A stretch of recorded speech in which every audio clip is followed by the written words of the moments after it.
la naissance du Furet en 1936 était une légende. C'est un libraire ou un ancien libraire du Furet qui a trouvé dans une brocante et qui l'a donné à Jean-François un magazine qui est représenté d'ailleurs tout au début du livre et qui date de 1923 et qui est intitulé donc Le Furet du Nord et qui est une revue qu'éditait la librairie Le Furet du Nord à cette époque-là. L'ambiance qu'il y avait au Furet quand je suis rentrée en 67 à 17 ans, et voilà.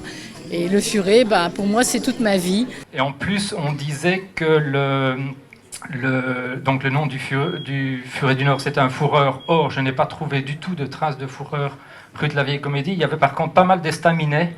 Presque un commerce sur deux, c'était un estaminet.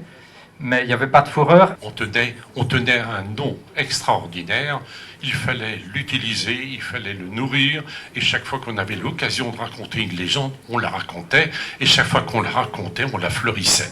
Et ça allait de mieux en mieux. Cette histoire m'a permis aussi de découvrir que dès le départ, il y a eu un rapport très très proche et très de l'ordre de l'affectif entre Paul Calin, sa femme Lynn, Jean et le personnel et les clients. Les clients le connaissaient, ils pouvaient parler, dire je cherche un tel livre, on va vous aider, etc. Donc dès le départ, il y a ce climat qui a été créé. En pleine Grand Place, une librairie ouverte, c'est quand même tout autre chose que ce que l'on a vu. Il arrive aux Galeries Barbès, il ne connaît personne. Bonjour monsieur, je sais pourquoi. Bien, c'est pour les Galeries Barbès à Lille. Ah bon, vous êtes au courant? Ben oui, j'ai appris ça ce matin. Bien. Il a été introduit auprès du patron. Tout en haut, Paul m'a dit, c'est la première fois que je voyais Paris de très haut, comme ça, bon, très bien. Et là, le directeur lui a dit, écoutez, monsieur Calin, vous tombez un peu mal, parce qu'il y a déjà Renault qui veut acheter. Alors, si vous voulez, dans 15 jours, vous revenez, on discute de cela, et on verra si c'est Renault ou le Furet. Mais il lui a dit, personnellement, je préférerais que ce soit une librairie plutôt que des voitures qui viennent sur la Grand Place. Et ça s'est passé comme ça. Et 15 jours après, au bout de 10 minutes, un quart d'heure, bon, c'était terminé, ils sortent, et pendant une demi-heure, une heure, ils ont attendu la décision.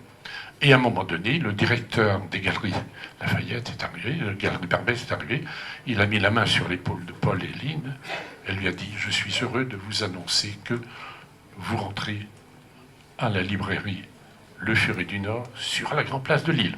Moi, je suis heureux que ce livre existe parce que c'était un projet qui datait, qui était une petite graine dans la tête de mon oncle. Et également, mon père avait commencé aussi à prendre des notes pour évoquer cette histoire. Et puis, voilà, les années ont passé et là, enfin, le projet est concrétisé. Et c'est intéressant, je trouve, qu'il prenne vie concrètement.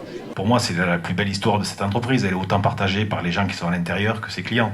Et quand il y a une vraie cohérence entre la cuisine et la salle de restaurant, et que tout le monde partage les mêmes valeurs et les mêmes choses, c'est là où on est gagnant. Et c'est ce qu'a fait Paul Calin et son équipe et Jean ici pendant des années. Bien qu'âgé de 84 ans, je pourrais fêter le centenaire du Furet. Alors que s'il était apparu en 36, là, à moins de jouer les jeunes calmants, je ne pouvais pas y arriver. Une longue vie encore, hein. Oui. Et que nos enfants, nos petits-enfants et arrière-petits-enfants continuent de venir au Furet.